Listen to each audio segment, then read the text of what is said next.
Со панихида на Македонската православна црква, Охридска архиепископија, во црквата Свети Спас во Скопје почна одбележувањето на 120 години од смртта на македонскиот револуционер и борец за слобода Гоце Делчев. Визионерот кој пред повеќе од еден век го разбра светот како поле за културен надпревар на народите. Ја зачувавме ли и дали доволно ја покажуваме љубовта кон татковината и кон својот народ, како што порачуваше Гоце? Се грижиме ли доволно за минатото, за да имаме и себечност и иднина? И уште ова, до кога и до каде се остапките пред секого и од се, а на штета на македонските национални духовни интереси?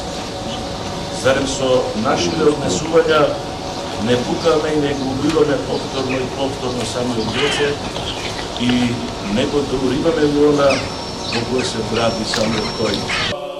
Според професор Жежов, не треба да има никаков компромис со македонската историја, во врска со актуелните случувања меѓу Македонија и Бугарија, како што се договорите за одредени историски личности. И што губи Македонија со заедничките чествувања на Гоце Делчев, Жежов со став. Ако не дај Боже се случи такво нешто, тогаш ние самите си признаваме дека сме вештачка нација, согласно бугарските тврдења дека сме настанати со указ на Коминтерната и дека постоиме од 1944 година. Сами ќе си ја пресечеме гранката на која што седиме и тоа ќе биде еден, ми се чини, преседан невиден во историјата на современата човечка цивилизација, еден народ да се одрекува сами од себе си од своето историско минато. Меѓу присутните кои положија свежо цвеќе на гробот на Гоце Делчев беше и неговиот внук, бугарскиот диригент Христо Христов. На прашањето дали актуелните случувања се во духот на оно што го кажа Гоце Делчев, дека го разбира светот како поле за културен надпревар на народите, Христов смета дека токму уметноста е важна за тој дел. Мојата желба, лична и не само мојата, беше да направиме еден мирен, висококултурен проект кој да вклучува